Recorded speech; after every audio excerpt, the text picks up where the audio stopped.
Shalom, selamat pagi Bapak Ibu Saudara yang kasih Tuhan. Sungguh satu sukacita bisa bertemu dengan Bapak Ibu sekalian di tempat ini pada pagi hari ini. Ya, saya pengen mengundang Bapak Ibu yang mungkin agak belakang boleh maju ke depan ya biar lebih kelihatan karena khususnya agak jauh juga ya. Mungkin kalau Bapak Ibu merasa nyaman untuk bergeser sebentar ke depan ya. Oke, ya, oke. Ya, Bapak Ibu, eh perkenalkan, saya sebagaimana yang tadi disampaikan, saya Karmelita. Saya asli Jakarta, mungkin kedengeran dari logatnya bahwa bukan orang Jawa ya. Saya asli Jakarta. Saya sudah 7 tahun terakhir ini, hampir memasuki tahun ke-7 ada di Malang. Saya melayani di STT Saat Malang. Ada Bapak Ibu yang pernah ke Malang, mampir ke tempat kami ya. Silakan welcome. Kami punya 2 anak, saya dan suami saya. Suami saya juga melayani di STT Saat sebagai dosen. Dia sebagai dosen sistematik, saya sebagai pembina unit pelayanan anak. Karena semua mahasiswa kami harus mendapat training pelayanan anak, sehingga saya yang bersama dengan mereka mengajarkan teori dan sama-sama praktek, dan memang beban saya juga memang di bagian anak-anak dan family discipleship.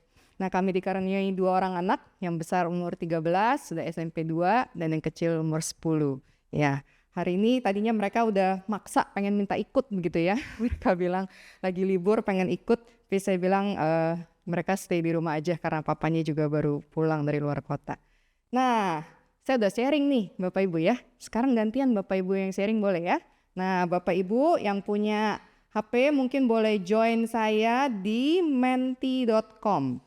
Boleh Bapak Ibu ya, sesuai yang ditulis di sana ada tulisannya menti.com. Ya, di atasnya ada tulisannya menti.com.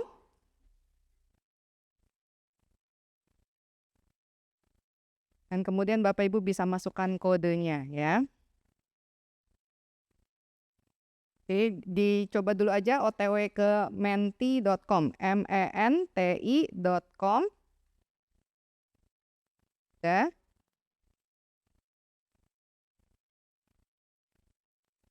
Kodenya udah nyampe Bapak Ibu, kodenya 23887513.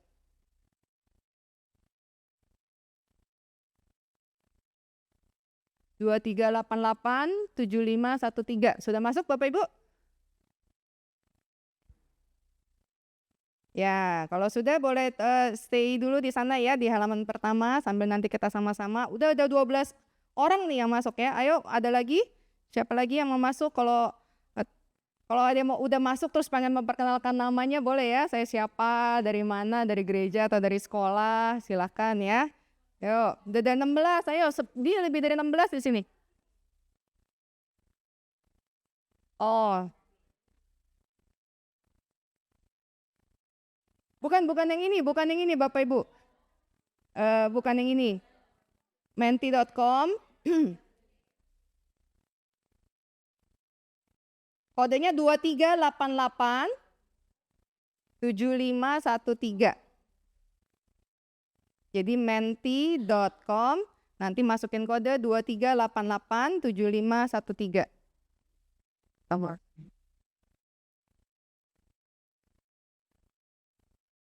Ya, udah ada 27 ya. Ayo siapa lagi? 28. Silakan Bapak Ibu yang mau say hi juga boleh atau mau 29. Oh, ada yang say hi ya. Thank you. Hai juga. Oke. 29 siapa lagi Bapak Ibu yang masih OTW? 23887513. Iya, oke. Ya, thank you yang sudah sapa. Oke, ya. Saya maju aja nanti Bapak Ibu bisa lihat juga di screen ya harusnya ya. Coba, saya coba ya. Oke, thank you. Nah, semoga nanti kita habis ini bisa kenalan lebih lanjut juga, bukan cuma sekedar hai ya. Oke, saya lanjutkan Bapak Ibu. Bisa muncul nggak jawab pertanyaannya? Bisa muncul ya? Oke, silakan dijawab. Memperkenalkan gadget pertama kali ketika anak usia berapa? Bisa di vote ya, di bawah 1 tahun, 1 sampai 3, 3 sampai 5, 5 sampai 7, ya. Berapa, umur berapa? Oke.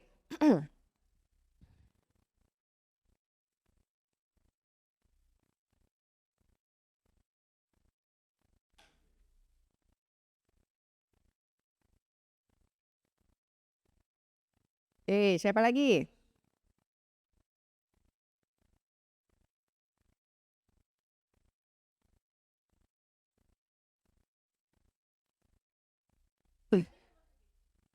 TV termasuk gadget, ya betul. Ya, TV, screen ya semua. Yo, siapa lagi? Di atas 10 tahun. Waduh, luar biasa ya. Oke. Ada lagi? Ya, thank you. Udah 28 orang yang jawab ya. Coba kita lihat pertanyaan berikutnya. Gadget apa saja yang diberikan? Gadget itu jadi kalau berdasarkan definisinya segala teknologi yang tools yang portable ya. Jadi game portable, handphone, tab, TV, TV nggak portable sih, tapi maksudnya teknologi yang menolong ya. Oke. TV yang portable namanya tab. Oke. Ya, oke. Atau free access to all device. Oke, keren juga. Mungkin ada yang punya Siri, Alexa gitu ya. Itu juga tablet, gadget juga. Ada lagi? Kebanyakan HP ya. Oke. Oke, kalau yang kasih dua-duanya juga bisa. Misalkan kasih tablet juga, HP juga, ya free access ya. Oke, ada lagi Bapak Ibu? Silakan 3 orang lagi. Oke, free access to all device. Menarik ya. Habis ini mungkin pertanyaannya harusnya ada device apa aja di rumah ya. TV ada berapa gitu. Kan kayak kalau mau apply keringanan uang sekolah gitu ya. Mobil ada berapa, listrik ada berapa. Mungkin saya nanyanya handphone ada berapa. Oke. Nah, dalam kurun waktu 24 jam sehari, kapan anak bisa punya akses? Apakah dari bangun tidur dia boleh bawa, atau sepulang sekolah, atau pokoknya itu punya dia, HP punya dia, tab punya dia, mau kapan saja dia boleh. Atau pokoknya weekend aja. Atau misalkan ditentukan, kalau libur jam segini, kalau weekend jam segini, kalau sekolah jam segini. Oke.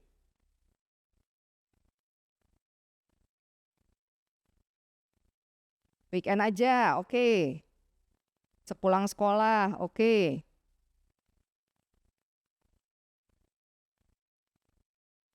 Oke. Kapan lagi Bapak Ibu? Ya, ada juga yang kapan saja dia mau. Oke. Oke, ada lagi?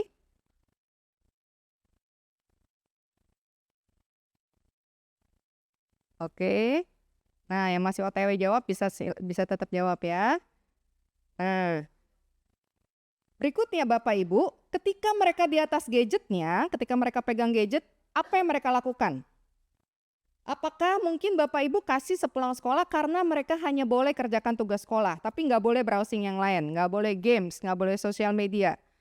Atau Bapak Ibu jangan-jangan nggak tahu mereka ngapain aja.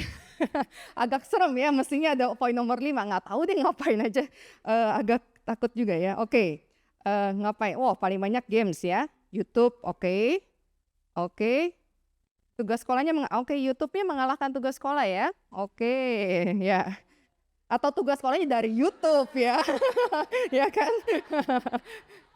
Kenapa kamu di YouTube tugas sekolah? Tugas sekolahnya dari mana itu nggak ngerti juga ya. Sosial media, oke. Sosial media ini Facebook, TikTok gitu ya. Kalau ibu-ibu pertanyaannya saya tambahin lagi gitu. Toko hijau apa toko orange gitu kan ya. Ngapain aja di gadget? Yang paling murah ya. Oke, ada lagi Bapak Ibu. Jadi yang paling banyak games ya, nomor 1 ya. Menarik sosial medianya nggak terlalu banyak justru. Tadi saya lupa tanya Bapak Ibu anaknya umur berapa mayoritas. Oke, thank you Bapak Ibu untuk partisipasinya. Ini adalah satu pembukaan untuk kita belajar tentang gadget hari ini ya. Oke. Ya, thank you sharingnya Bapak Ibu. Satu sharing yang sangat relate dengan topik kita hari ini tentang gadget atau tentang digital media. Nah, Bapak Ibu berbicara tentang gadget, kita harus mengingat bahwa itu adalah bagian dari teknologi. Nah, Bapak Ibu, kenapa kita harus membedakan antara teknologi dan gadget? Karena teknologi itu adalah segala sesuatu yang diciptakan untuk membuat hidup kita lebih baik. Kursi ini teknologi nggak? Teknologi, ya. Karena apa? Ini tools yang diciptakan untuk menolong hidup kita lebih baik. Kacamata ini teknologi. Tools yang diciptakan untuk membuat hidup lebih mudah.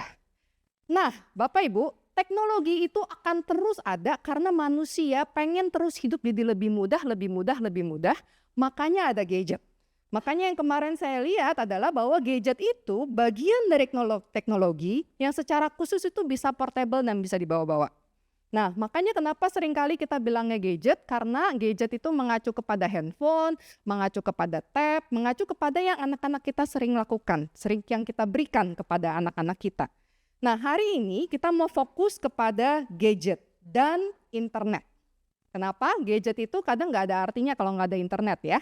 Nah, jadi gadget dan internet, di dunia internet itulah mereka melakukan sosial media, mereka melakukan YouTube dan melakukan yang lainnya. Ya, jadi hari ini ketika berbicara tentang teknologi, kita pahami bersama-sama kita berbicara tentang gadget. Sesuatu yang anak-anak kita bisa punya akses ke games, YouTube, sosial media, dan yang lainnya dengan internet. Nah, Bapak Ibu, kita menyadari bahwa gadget membawa dampak negatif yang merusak. Saya yakin Bapak Ibu tahu, karena kalau Bapak Ibu nggak tahu, pasti Bapak Ibu nggak akan ada di sini. Tapi justru Bapak Ibu ada di sini karena Bapak Ibu tahu, ini gadgets memang diciptakan untuk membuat hidup lebih mudah, tapi membuat hidup keluarga kita jadi lebih berantakan. Membuat dampak negatif yang sangat merusak. Itu juga saya rasa kenapa kita membuat seminar ini. Temanya sangat aplikatif dan sangat relevan. Nah, oleh karena Bapak Ibu sudah tahu, mari saya mau ajak kita untuk review aja. Karena kalau berbicara tentang dampak negatif, 2 jam ini nggak cukup. Ya, Bapak Ibu coba kita lihat secara fisik. Apa yang Bapak Ibu lihat dampak negatif fisik dari gadget? Baik kepada Bapak Ibu, kepada anak-anak Bapak Ibu, atau ke orang-orang sekitar Bapak Ibu. Apa? Mata, betul. Mata minus. Saya waktu itu bercanda ngomong sama anak saya, kalau kamu bingung mau kuliah apa, kamu jadi dokter mata. Atau kalau kamu nggak mau jadi dokter mata, kamu jadi dokter THT. Kenapa? Orang semua pakai earbud, makin dalam, makin dalam, makin dalam. Anak saya waktu itu begging minta itu, saya bilang enggak, saya beliin yang akan open ear. Saya nggak mau masuk ke dalam.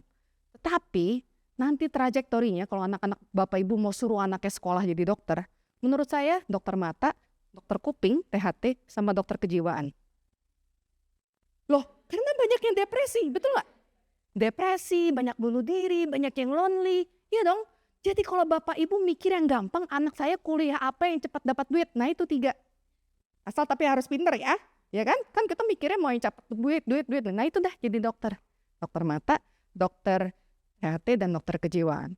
Nah saudara-saudara, yang menariknya adalah di dalam buku Tech Exit, Corel Merrill, saya agak lupa namanya, agak susah. Dia ketemu dengan satu dokter mata yang dia bilang sekarang anak ke dokter mata itu usia makin kecil karena mata kering. Tetapi setelah dilihat mata keringnya ini adalah karena glandnya, karena kelenjar air matanya sudah kering. Nah Bapak Ibu perhatikan kemudian dikatakan biasanya kelenjar mata ini, kelenjar itu baru hilang ketika seseorang berusia 70 sampai 80 tahun. Tapi sekarang anak-anak usia 7 atau 8 tahun sudah mengalaminya. Dan dia bilang gawatnya adalah ketika kelenjar itu yang untuk membasahi mata itu sudah hilang, it won't come back. Nggak akan balik lagi. Saudara-saudara bayangkan betapa berbahayanya bukan cuma mata jadi berminus, tetapi mata itu kemudian sampai rewiring the brain sehingga mereka kehilangan kelenjarnya. Karena badan kita ini sama seperti muscle, ketika tidak digunakan otak kita akan tutup itu, nggak efektif. Nah saudara-saudara kemudian juga berkaitan dengan obesitas bukan?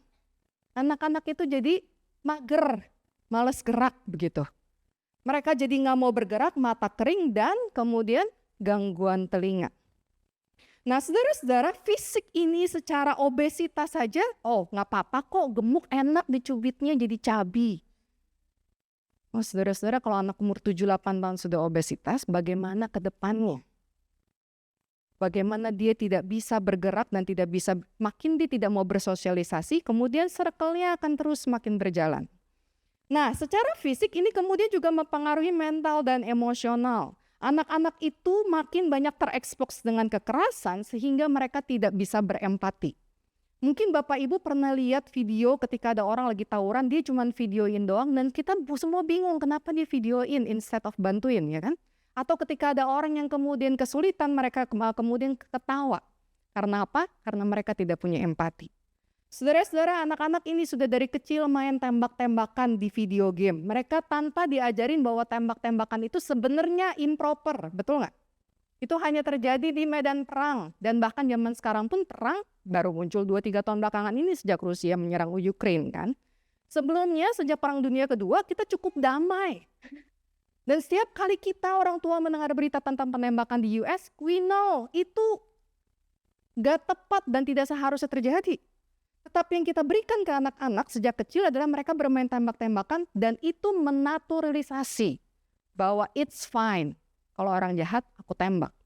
Belum kalau ditambah kemudian papanya lagi nyetir, karena saya mengalami dari waktu kecil gitu, kalau lagi nyetir disalip, gitu. Dia makin pikir, bapaknya nih kalau dikasih seru juga ya, begitu.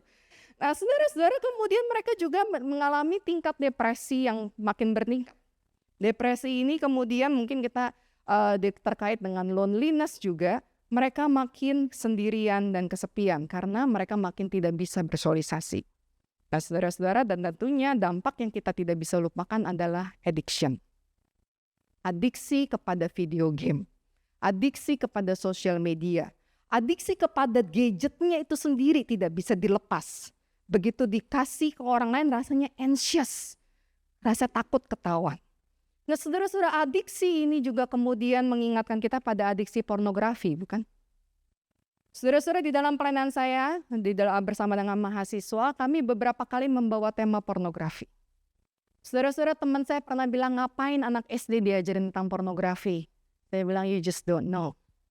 Dan ternyata benar, saya bawa itu ke Malang, ke Surabaya, dan ke Blitar. Saudara-saudara, jadi Malang ya kota nggak terlalu besar, nggak terlalu kecil. Surabaya kota yang lebih besar, dan Blitar kota yang kecil karena Wulingi.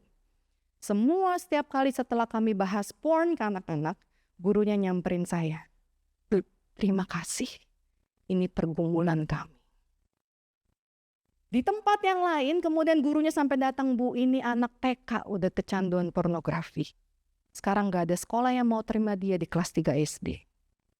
Dan saudara-saudara, tolong jangan berpikir bahwa untung anak saya enggak. Berpikir hanya sampai di untung anak saya enggak, tidak menolong kita untuk lebih jagain anak kita.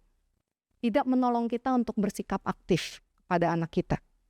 Tetapi yang saya pengen kasih tahu adalah adiksi ini sangat real.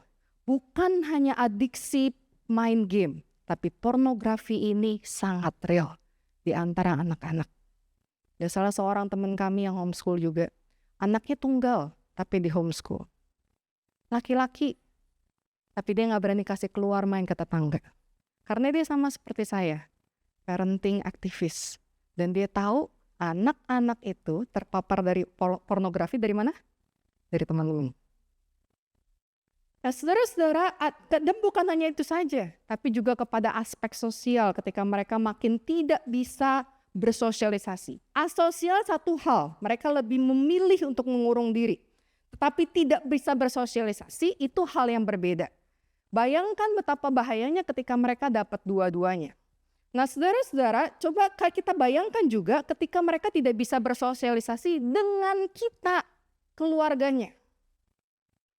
Nah, saudara-saudara, kita mungkin berpikir begini, kita menyekolahkan anak kita ke sekolah yang paling baik, ke sekolah yang paling mahal. Orang tua ya begitulah, korban, kepala jadi kaki, kaki jadi kepala, sekolahin anak jadi anak yang paling pintar.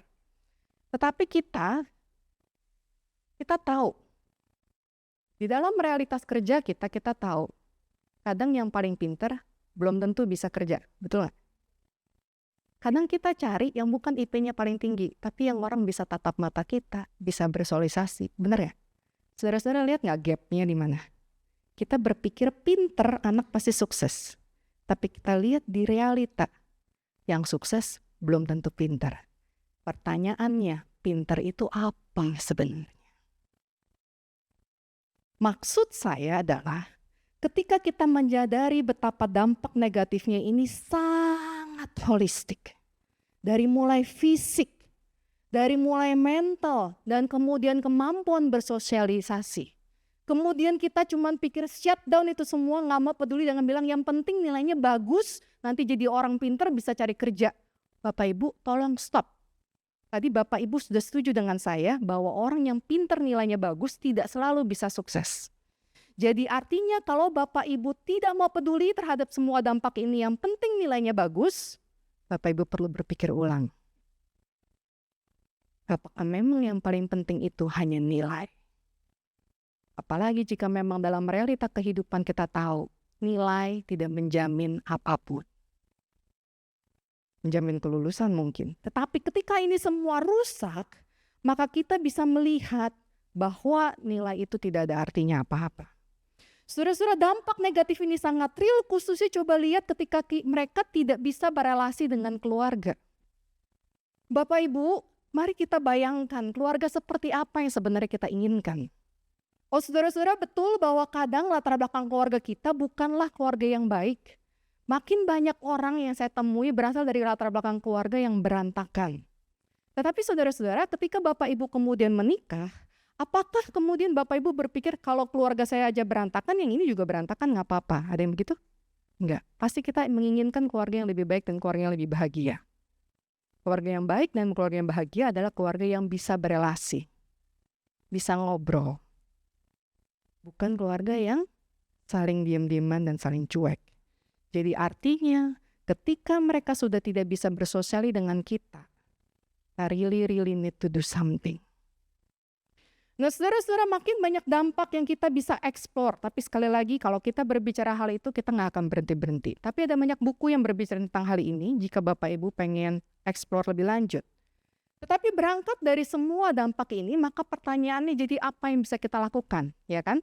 Nah saudara-saudara, ada 2 popular tips yang seringkali diberikan kepada orang tua. Apa biasanya? Bapak Ibu pernah dengar ada tips apa?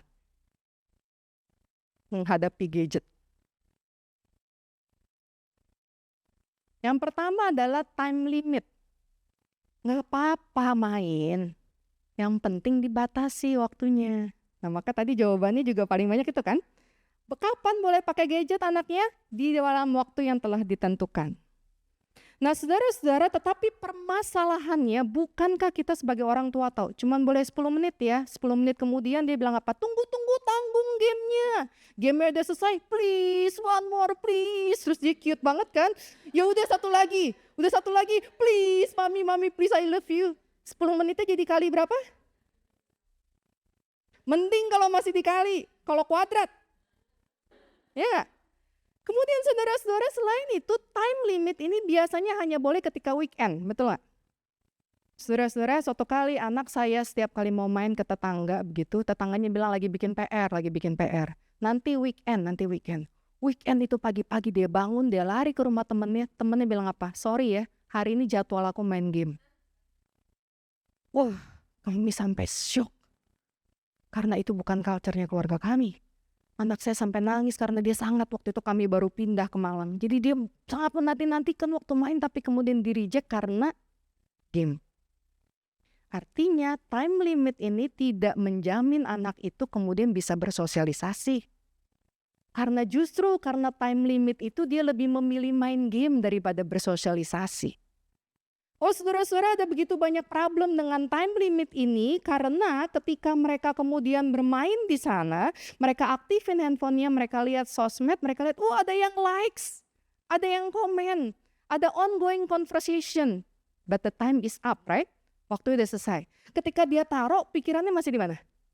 Masih mikir, aduh dia lagi sharing foto loh, gue juga mesti sharing foto juga. Dia makan ambil bengong. Dia makan gak konsentrasi, dia pura-pura belajar karena dia masih mikirin teman-teman itu ngomong apa. Besok begitu dia bangun, itu chat udah 100 lebih. Atau orang udah ngomong apa mana, pikirannya stuck di sana. Jadi sekali lagi time limit tidak menjawab permasalahan itu. Dan kemudian karena memang naturnya, Morel di dalam bukunya berkata, gadget ini secara natur itu adiktif. Bukankah kita ini semua yang ada di sini, to some extent pada level tertentu kita pun adiksi. Angela Duckworth, seorang researcher yang melakukan eksperimen research terhadap grit. Kemudian dia melakukan satu eksperimen juga ketika dia menyampaikan sebuah pidato ketika di wisuda. Eksperimen sederhana, kalau Bapak Ibu mau lakukan sekarang kita juga boleh nih. Keluarin handphone, kasih ke orang, ke tetangga. Berani gak Bapak Ibu? Oh ini suami saya, tapi ada orang yang juga worry kasih ke suaminya. Kemudian tukeran handphone selama dia pidato, itu handphone ada di orang lain. Kemudian dia bilang, merasa anxious gak? Merasa worry gak? Iya, kenapa? Karena kita udah so addicted and so attached to it.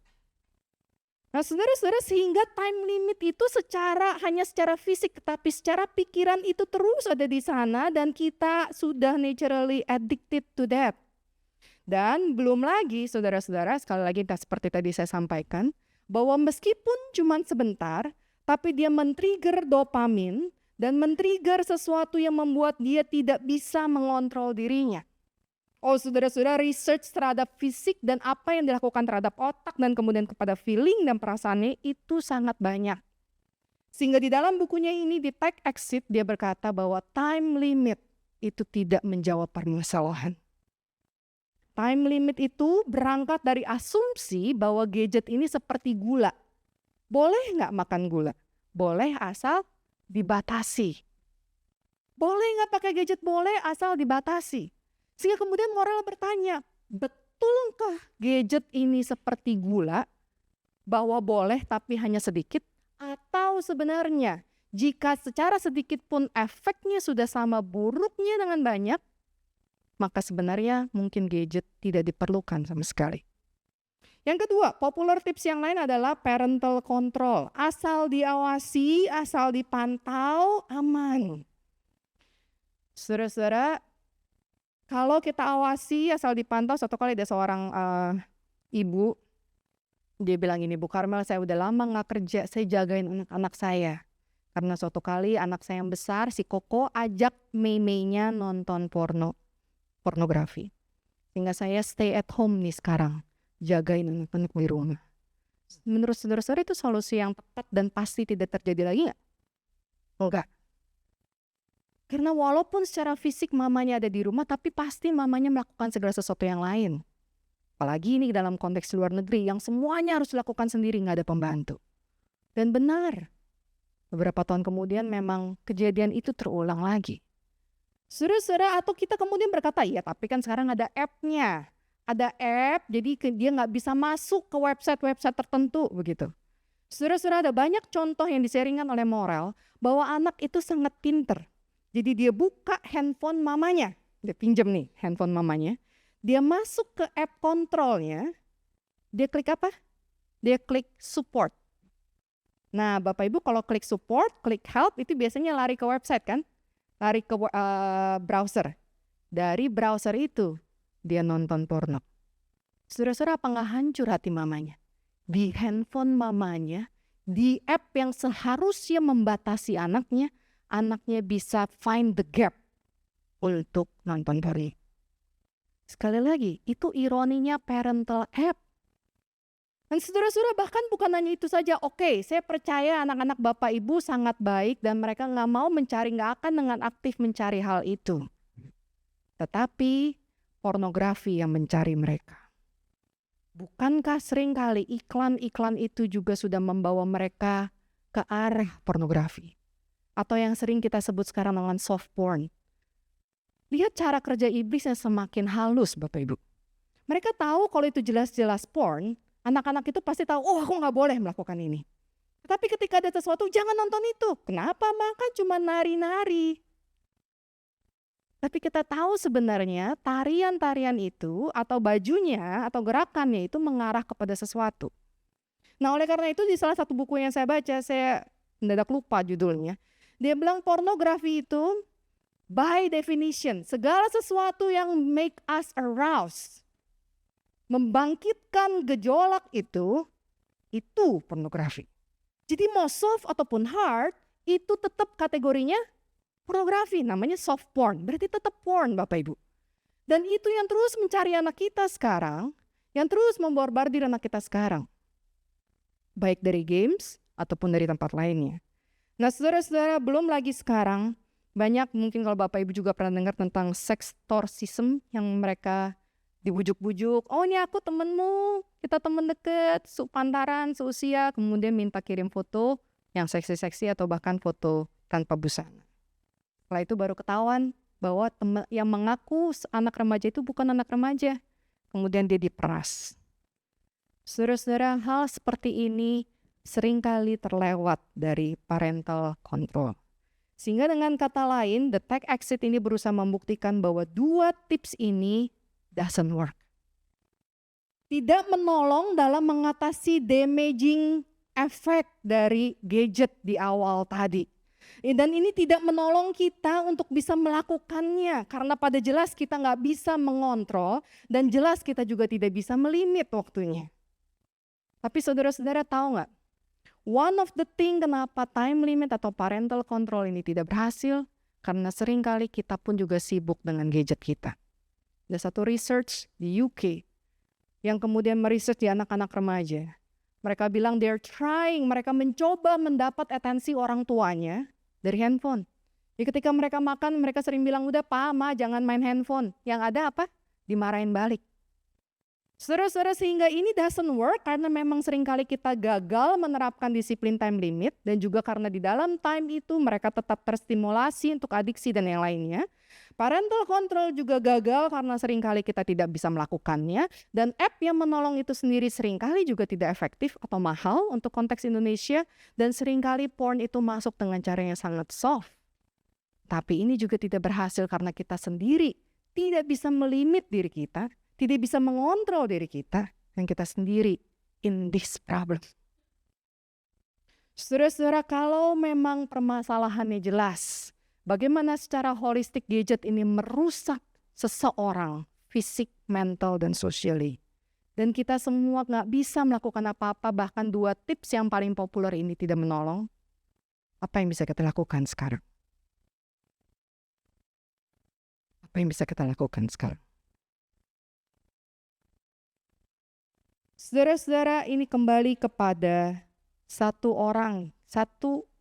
yang harus melakukannya, yaitu kita sebagai orang tua.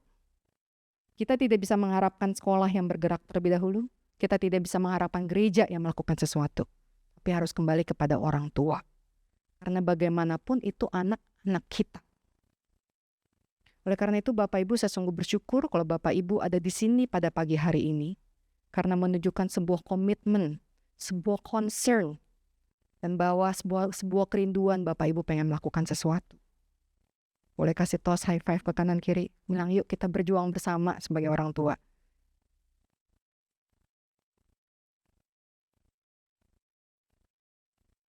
Saudara-saudara, dampak gadget ini sangat heartbreaking, dan makin saya baca, kadang saya kayaknya merasa, Tuhan Yesus, apakah ini bisa terjadi sesuatu perbaikan? Bisa. Kalau kita sebagai orang tua kembali untuk memahami arti, tugas, dan tanggung jawab orang tua. Saudara-saudara, hari ini saya tidak pengen memberikan rangkaian tips praktis, tapi saya pengen men-trigger pemikiran kita. Apa artinya menjadi orang tua? Apa artinya menjadi orang tua Kristen? Dan itu yang saya percaya meledakkan pondasi pikir kita dalam memutuskan apa yang akan kita lakukan kepada anak dan gadgetnya. Saudara-saudara, jadi apa artinya menjadi orang tua? Saya pengen mengingatkan kita bahwa menjadi orang tua adalah mandat ilahi. Kalau kita bisa menjadi orang tua bukan karena secara biologis kita bisa, bukan karena kita mau, dan bukan hasil otomatis dari pernikahan. Tetapi kalau jadi orang tua, kalau kita punya anak, itu adalah karena mandat sang pemilik anak. Ada banyak orang yang menikah, tidak bisa punya anak. Tetapi ketika kita bisa punya anak, itu bukan karena kemampuan biologis kita, tetapi karena sang pemilik anak itu menitipkannya kepada kita. Dan ketika diberikan, dia nggak bilang, nih buat kamu, jadi anaknya Bu Loren ya. Enggak. Ketika dia berikan, dia bilang, Loren, ini anakku. Jaga dia sesuai peranku. Ini anakku tetap dititipkan. Nah, saudara-saudara, dalam kaitannya dengan ini artinya menjadi orang tua adalah menjadi wali. Menjadi wali sang ilahi karena anak ini tetap bukan milik kita. Kita harus menjaga dan melindungi mereka sebagaimana mereka adalah bukan anak-anak kita. Dan mereka harus mencintai sang pencipta yang mencintai mereka dan mengenalkan identitas dan tujuan hidup mereka. Oke, saudara-saudara, sampai di sini Bapak Ibu pasti bilang, Bu Karmel, kita tahu, kami tahu semua ini. Tapi kenapa saya harus mengingatkan hal ini? Karena sekali lagi seringkali kita berpikir punya anak atau enggak itu option saya. Saya bisa memilih untuk tidak mau punya anak, saya bisa memilih mau punya berapa anak. Tetapi saya pengen bilang, itu bukan anak kita. Itu diberikan oleh Tuhan untuk dijaga sebagaimana Tuhan mau kita jaga. Dan juga karena seringkali kita berpikir yang penting mereka Kristen, tapi mereka nggak tahu apa artinya kekristenan. Itu tidak mencapai tujuan mengenalkan identitas dan tujuan hidup mereka. Saudara-saudara, kalau yang penting Kristen, maka gampang, ngaku aja pokoknya semua Kristen. Tapi mereka tidak mengerti dasar iman mereka. Dan sekali lagi, kenapa ini penting untuk saya ingatkan kepada Bapak Ibu? Karena seringkali kita outsource semuanya. Kita outsource cari sekolah yang paling baik. Kita outsource cari gereja yang paling baik. Kita outsource cari app yang paling baik. Tapi kita tidak melakukan tugas kita, bahwa kita yang harus menjaga dan melindungi mereka. Dan saudara-saudara, mereka diberikan untuk satu tujuan hidup, bukan hanya untuk sekedar akademik. Tapi seringkali yang kita pikirkan anak-anak itu perlunya akademik. Dan pokoknya akademik saja. Seringkali kita berpikir bahwa anak-anak itu hidup untuk kita. Mereka harus jadi trofi kebanggaan kita. Mereka harus bisa dibanggakan dengan kepintarannya, dengan kekayaannya, dengan pasangannya. Tidak. Saudara-saudara, ketika kita percaya bahwa menjadi orang tua adalah mandat dari Tuhan untuk memperkenalkan anak ini akan siapa penciptanya, memperkenalkan anak ini akan siapa pemilik kehidupannya, maka artinya kita harus terus evaluasi diri kita.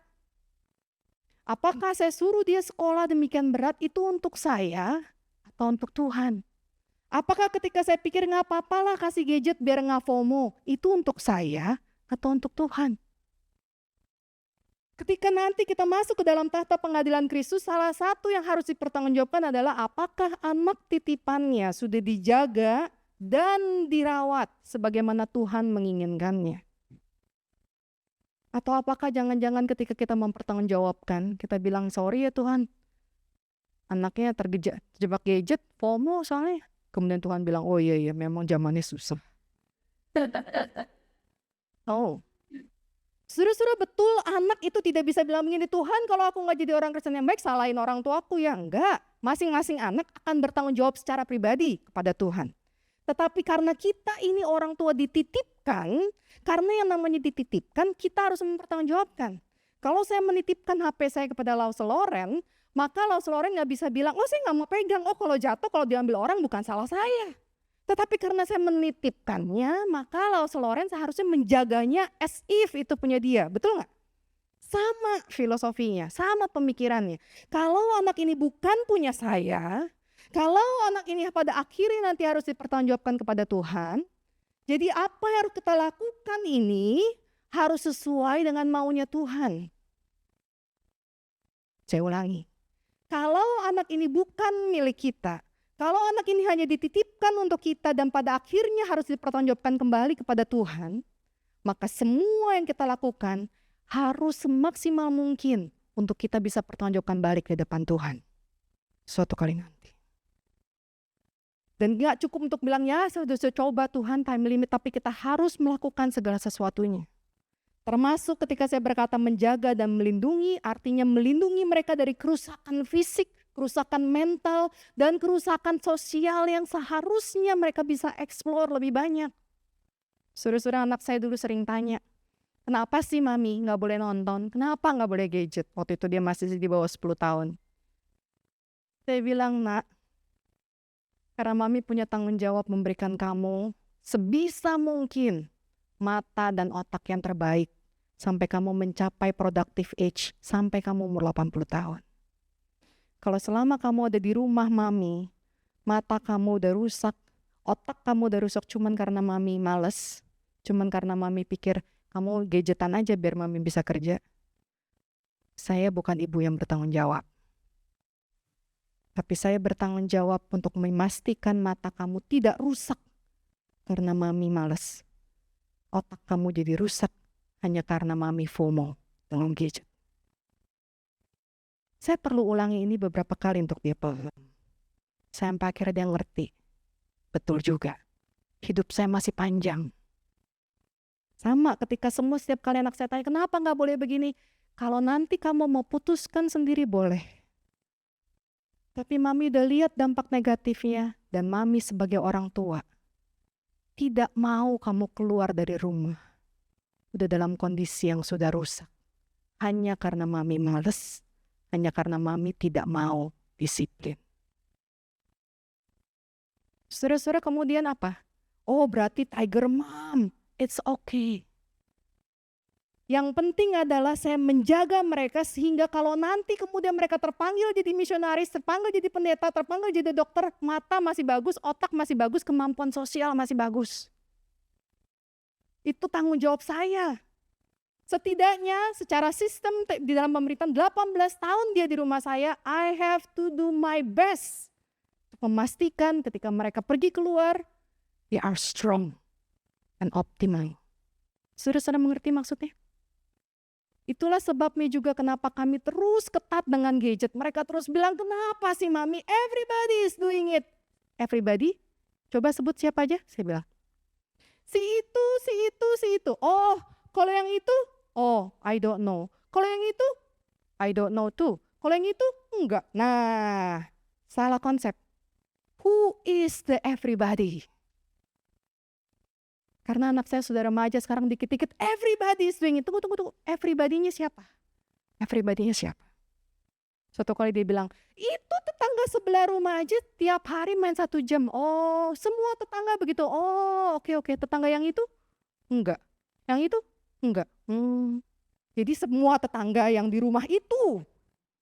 Dan saudara-saudara seringkali saya menggunakan ini karena apa? Saya pengen mereka juga bisa mikir. Saya bilang gini, don't tell yourself lie. Dengan dikit-dikit bilang, everybody. Oh, dalam perjalanan hidup mami menemukan, gak ada yang everybody. Gak ada.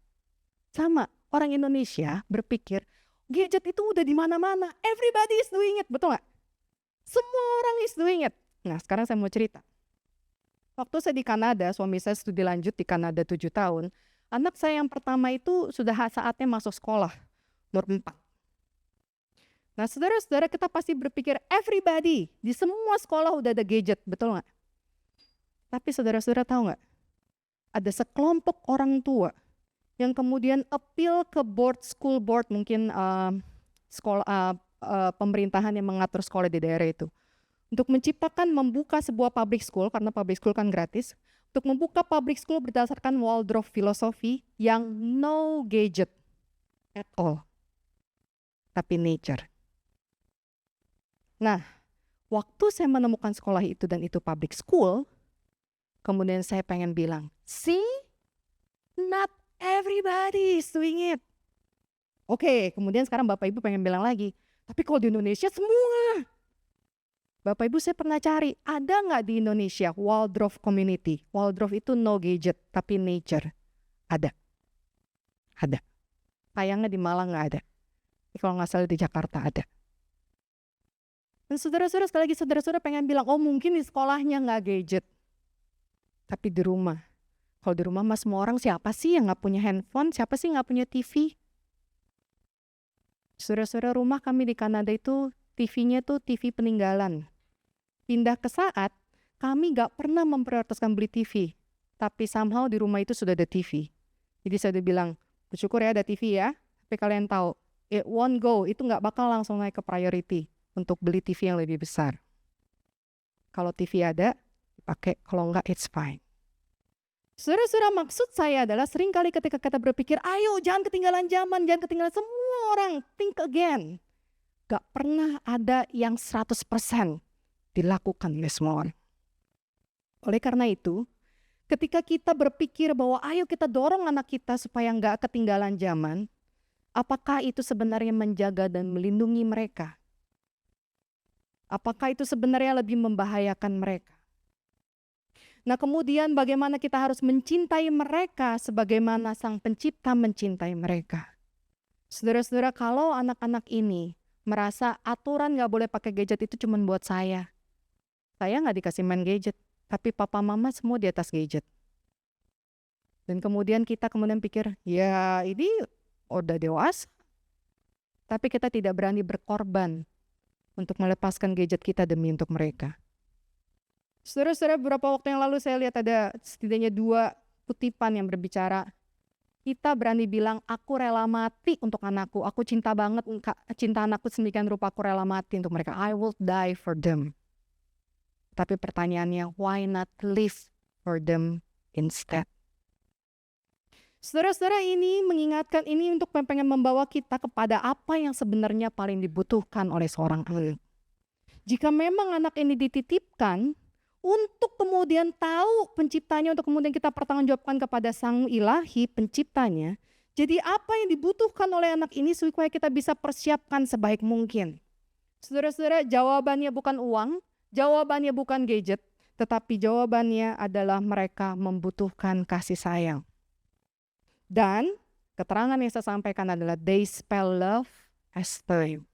Saudara-saudara, kalau saudara-saudara Google, ada banyak orang yang kemudian dikatakan dia menelurkan istilah ini bahwa they spell love as time. Mereka mendefinisikan love sebagai waktu.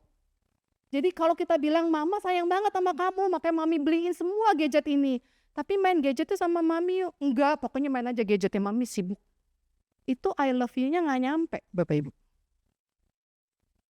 Bapak Ibu sering nggak pernah merasa kesel nggak? Ini anak udah dibeliin Lego, dikasih TV, dikasih gadget, dikasih tab, semua mintanya mama terus.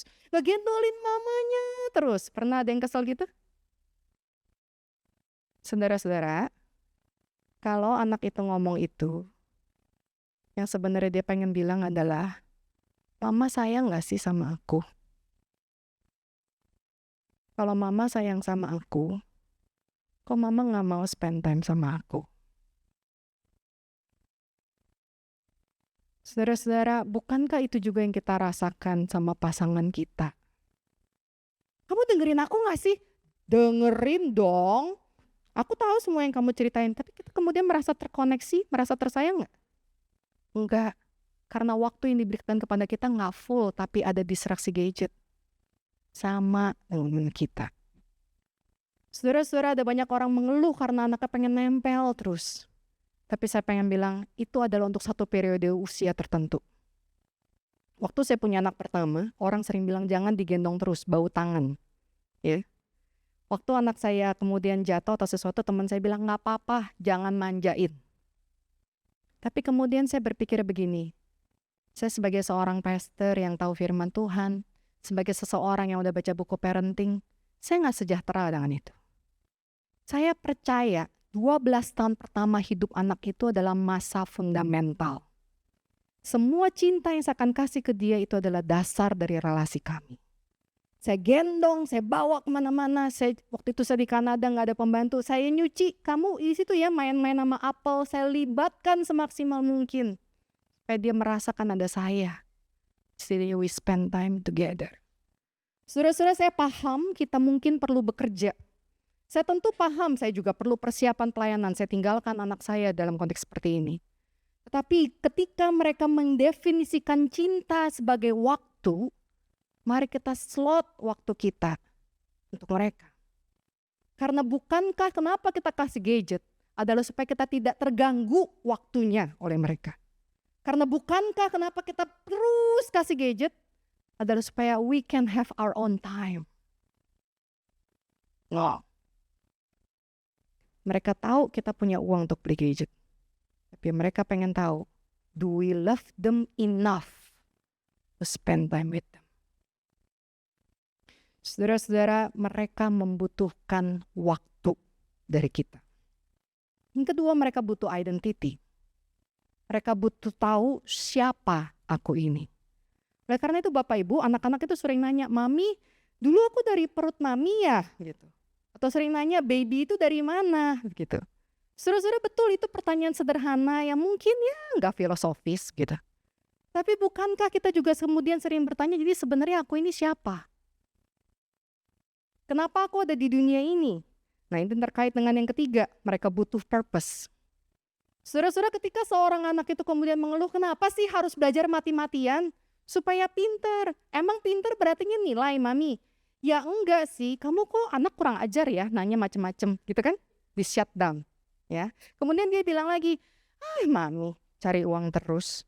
Kaya nggak kaya sama-sama mati kok. Bener nggak? Jadi anak ya, sekolah di mana sih nih? Kok ngomong kayak begini, mami kerja keras buat kamu, bilang begitu kan. Saudara-saudara, di balik semua pertanyaan itu, ada satu pertanyaan yang memang mereka butuh untuk tahu. What is the purpose? Karena bukankah betul, pinter nggak pinter, mati. Ke gereja nggak ke gereja, mati juga. Kaya nggak kaya, mati juga. Pengkhotbah udah bilang kan. Jadi sebenarnya buat apa? Nah, bukankah kita juga sebenarnya masih tanya hal yang sama di dalam hati, diem-diem. Ini mau ngapain sih Tuhan ya? Saya kerja keras-keras buat anak saya, tapi nanti saya mati juga. The question of purpose.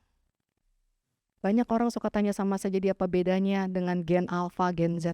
Sebenarnya manifestasi yang berbeda. Kebutuhannya sama. They need to know siapa mereka, dari mana mereka datang, dan kemana mereka akan pergi. Oleh karena itu saudara-saudara, mereka perlu tahu bahwa saya adalah anak Tuhan. Identitas mereka yang pertama adalah bahwa memang mereka berbeda dari orang lain. But we do it differently karena kita Kristen. Kita tidak akan berakhir di dalam kematian. Nah kemudian saudara-saudara akan pikir, kok susah banget ya buat anak kecil atau anak saya yang udah gak mau dengerin saya. Enggak Bapak Ibu. Ini yang harus terus-menerus disampaikan pada mereka. Saudara-saudara, jadi waktu anak saya TK itu kemudian di Toronto, di Kanada, itu public school. Dan kita nggak bisa bicara tentang agama. Jangankan agama, untuk nanya, kok suaminya nggak pernah kelihatan, itu nggak banget di sana. Ya. Itu dibilang kepo gitu ya. Nah, saudara-saudara, jadi kita kemudian ngobrol dan kemudian suatu kali sebelum kami pulang ke Indonesia, teman baiknya anak saya umur 7 tahun, orang tuanya menikah. Betul, dia udah punya 2 anak, umur 7 dan umur 4. Dan kemudian dia baru menikah. Anak saya tanya, Mami, kok udah punya anak, baru menikah? Umur 7 tahun. Saya bilang, what do you think? Alkitab sebenarnya ngomong apa ya? Di Alkitab sih dibilangnya harus married dulu, Mami. Di ceritanya di dalam Alkitabnya, di dalam iman Kristen, iya. So we don't do that. Karena kita Kristen. Saudara-saudara, setiap kali dia pulang dengan kebingungan karena melihat public school yang berbeda, dia tanya ke saya dan saya selalu tanya, apa kata Alkitab? Dan saya selalu bilang, we don't do that. Karena kita orang Kristen. Sampai suatu kali kemudian dia baca buku. Mami, itu judul bukunya adalah 100 Rebel Girls. Jadi 100 Rebel Girls. Harusnya semuanya tentang girls. Dia baca buku sendiri dan dia bilang, Mami, yang ini kok ada cowok? Dalam hati matang kan, saya bilang, kelolosan kan berarti ya gitu maksudnya. Cuman kan, inhale, exhale, oh, kenapa? Gitu dari dapur kan. Kenapa? Kok ada cowok di situ salah cetak ya? Enggak Mami, katanya dia menyadari bahwa dia perempuan. Kemudian dia rebel jadi perempuan. Oh, saya udah tahu sebenarnya kan. Oh, terus gimana dong? Ya, we don't do that. We're Christian. Dan dia gak mau baca lagi bukunya. Saudara-saudara, ini contoh bagaimana kita mengarahkan mereka untuk tahu who you are dan kenapa kita tidak melakukannya. Anak-anak saya tanya, kenapa di kamar Mami gak ada TV? Di kamar tetangga-tetangga sebelah, karena kan ya kami di saat semua main ke tetangga begitu ya. Kadang-kadang somehow kok mereka nyasar di kamar orang tuanya, saya bilang kamu ngapain gitu. Nggak kelihatan Mami bilang. Tapi kok mereka ada TV, kok kita enggak? Nah saya bilang, kalau kita pakai TV, kita nggak bisa nih lompat-lompatan, kamu lompat di atas Mami, Cece lompat di atas kamu. We're making memories. Kalau ada TV, kita semua hanya akan nonton TV. Memorinya adalah tentang film. Dan saudara-saudara, kemudian berapa hari kemudian kami naik mobil. Di mobil itu konyol, biasa anak-anak saya itu satu ekstrovert banget gitu. Terus tiba-tiba dia bilang, you know what we're doing Mami? Kamu tahu gak kita lagi ngapain? Lagi di mobil. No Mami, we're making memories. Saudara-saudara, ini hal yang perlu mereka tahu karena inilah bagaimana dunia. Ternyata ini cara menjalani hidup di dalam dunia. Aku tahu siapa aku. Sehingga mereka gak perlu FOMO. Karena memang bukan dunia yang perlu diikuti. Saudara-saudara ngerti maksudnya? Karena banyak orang sering merasa terperangkap harus kasih gadget supaya nggak FOMO. Anak saya juga sering bilang gitu, everybody itu harus pakai begini. Saya bilang, no, we are different. We're Christian and we're different. Nah sekarang jawabnya lebih susah karena sekarang sekolah Kristen ada di saat dalam komunitas Kristen. Saya bilang, but we don't do that. Karena kita percayakan ini dan yang lainnya. Saudara-saudara tahu siapa mereka dan dari mana kemana mereka akan pergi, itu yang akan sangat menolong mereka dalam menghadapi semua tantangan zaman. Mau gadget, bukan gadget, adiksi ataupun bukan adiksi, ketika mereka tahu siapa mereka bisa bertahan walaupun mereka berbeda. Saudara-saudara, anak saya yang kedua itu masih di homeschool. Dia umur 10. Tapi sekolah di dekat rumah kami itu open for homeschoolers. Memang karena itu sekolah untuk para misionaris, jadi mereka cukup friendly kepada homeschoolers. Jadi anak saya laki-laki ini 2 kali seminggu ikut soccer, ikut futsal di sekolah.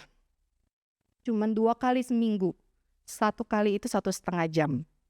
Saudara-saudara mungkin saudara-saudara pasti masih pikir, wah berarti anaknya baik sekali karena di homeschool, terkungkung dan yang lainnya begitu. Suatu kali dia pulang dengan bercandaan bernuansa seksual. Kaget saya saudara-saudara. Anak ini setiap hari sama saya. Saya panggil dia. Where did you get that? What kind of joke is that? Saudara-saudara ekspresi mukanya dia kaget. Dia ternyata nggak pernah tahu kalau itu salah. Dia nggak tahu kalau itu pornografi saudara-saudara. Waktu saya lihat mukanya panik. Wah saya tahu. Berarti dia benar-benar nggak sengaja. Waktu dia cerita itu, dia pikir it's just a joke. Nah saya bilang, where did you get that? Dia ceritain, dia ada satu anak sering ngomong gini. Saya bilang, Greg, that is a sin. It's wrong. Saudara-saudara mukanya langsung berubah, pengen nangis. Jadi mami, what should I do? Aku kan masih soccer, what should I do with that kid? Waktu itu saya juga kemudian sambil pegang tangan dia, saya berdoa, Tuhan, saya tuh sudah punya rencana untuk memperkenalkan sex education pada umurnya, pada saatnya. Waktu itu dia belum genap 10 atau setelah 10 begitu. Kami udah dipersiapin bukunya, but this is not how saya pengen dia kenal seks. Saudara-saudara tahu jokes 6ix9ine, right? 9 dan something about that. Saya bilang, aduh, melihat hatinya yang hancur, melihat kayak dia panik bahwa ternyata itu kotor. Dia bilang, Mami, what should I do? Saya bilang, Greg, pada dasarnya seks itu ciptaan Tuhan dan itu baik. Seksnya itu sendiri tidak dosa. Ini kita mesti benar konsepnya ya. Seksnya itu sendiri tidak dosa. Tetapi ketika itu jadi bercandaan, ketika disampaikan seperti itu dosa. Itu bukan maksud Tuhan. Sekarang Mami kasih kamu tips praktis. Ketika lagi soccer practice, kalau sampai anak itu come to you with that jokes again, bilang, see no evil, hear no evil, say no evil. Coba bisa ya? Dia bilang, see no evil, hear no evil, say no evil. Dan saya cuma bisa berdoa, saya cerita sama suami saya, kita doain. Saudara-saudara, berapa minggu lewat, kami masih punya tradisi satu orang tua tidurin satu anak. Kemudian dia bilang, Mami, kemarin dia share that jokes again. Aduh, hati saya udah hancur gitu ya. Terus, apa yang kamu lakukan? See no evil, hear no evil, I ran away. Jadi begitu dia ngomong, ditinggalin anak itu.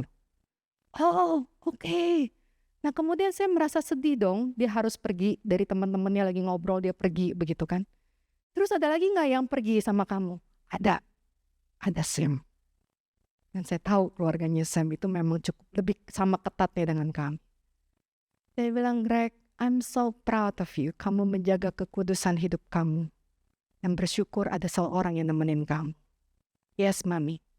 Karena aku, Greg, anak Tuhan. Jadi ketika kami sering jelasin apa artinya nama dia, Theo Gregory, orang kudus untuk Tuhan. Jadi waktu itu ketika saya bilang we don't do that, bahwa seks awalnya memang baik, tapi kamu adalah anak kudus milik Tuhan. Dan itu yang sering kali dia katakan. Dan saudara-saudara, ketika seseorang, contoh lainnya adalah ketika suatu kali dia, saya lupa dia jatuh atau apa, anak saya ini gak bisa diem Bapak Ibu.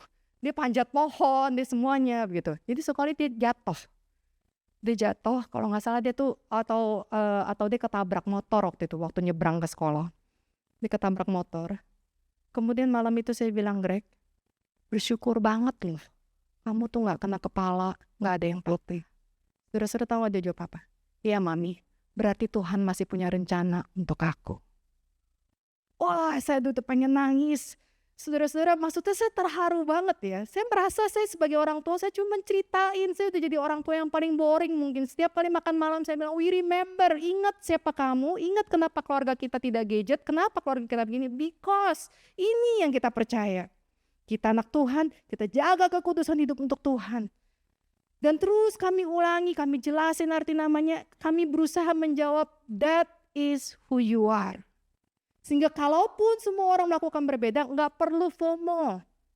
Karena ketika kita ikutin orang, kesannya tidak missing out from the world, tapi we missing God. Karena saudara-saudara, bukankah kita memilih apapun, kita pasti tetap akan miss out something. Bahkan ketika kita ikutin tren, supaya nggak FOMO, we will still miss out something. Nah, itu yang suatu kali saya jelaskan pada mereka. It doesn't make sense. Nggak make sense kalau kita harus terus keep up. Karena kita pasti nggak akan pernah keep up. Tapi yang perlu kita ingat 1 Yohanes 2 ayat 15-17. Dunia ini sedang lenyap di dalam segala keinginannya. Keinginan mata, keinginan daging, dan keangkuhan hidup. Apakah itu yang kita pengen kejar dengan FOMO? Dan kalau kita sebagai orang tua, kita yang bilang supaya nggak FOMO, ayo supaya nggak berbeda, berarti kita menerapkan identitasnya. Identitas kamu adalah dari dunia. Identitas kamu adalah harus sama dengan dunia. Tapi bukan itu yang kita pengen kejar. Nah, saudara-saudara, jadi sekarang kita kembali kepada pertanyaan. Oke, kita sudah tahu bahwa kita ini bertanggung jawab kepada Tuhan. Tugasnya adalah untuk mengejar standar Tuhan, bukan standar dunia. Tapi sekarang apa yang harus kita lakukan terhadap gadgets ini? Karena gadgets ini ada di sekarang ini, and they will stay. Kita tidak akan pernah bisa mengalami kehidupan yang seperti dulu lagi. Mereka pasti hanya akan bertambah parah, dan bertambah parah. Gadget akan makin banyak di mana-mana. Sekarang saya udah mulai worry kalau udah mulai kacamata ya, udah mulai ada Google Lens atau kacamata, akan makin tambah parah Bapak Ibu. Nah, jadi apa yang harus kita lakukan? Saudara-saudara, saya pengen share 5T. Yang pertama adalah kita team up. Saudara-saudara, team up ini orang tua harus bergerak sebagai satu tim. Sebisa mungkin duduk bersama, ngobrol bersama apa yang kita mau lakukan. Karena kalau hanya sang ibu yang bilang menerapkan approach tentang gadget dan yang lainnya, tetapi sang bapak cuma duduk dan terus main gadget, ini doesn't work. Atau sebaliknya, ketika bapaknya dengan disiplin, kemudian istri bilang, apa-apa, kasihan, ini doesn't work. Orang tua harus duduk bersama. Duduk bersama, ini anak mau diapain? Anak mau diajarin apa? Nah, anak gadgetnya gimana? Nah, selain itu, saudara-saudara harus ingat bahwa keluarga kita adalah satu tim. Kenapa saya bilang begini? Karena ketika bapak ibu menghadapi anak-anak remaja yang kecanduan gadget, biasanya yang jadi berantem adalah antara orang tua sama anak, betul nggak? Saudara-saudara, musuh kita itu dunia, bukan anak kita. Jadi artinya kalau sampai gara-gara gadget kita di dalam keluarga itu berantem, berarti artinya iblis itu udah masuk ke dalam keluarga kita. Sehingga keluarga kita nggak bisa jadi satu unity. Keluarga harus berperang bersama melawan iblis. Kalau ada yang kecanduan berarti kita berperang bersama. Jangan sampai kita berantem sama anak kita cuman karena iblis itu gadget masuk lewat gadget itu ada menghancurkan relasi kita. Saudara-saudara, kita harus mengingatkan anak kita satu tim. Apa ketentuan tentang gadget yang kita lakukan adalah karena kita menyayangi mereka dan melawan pola pikir iblis dari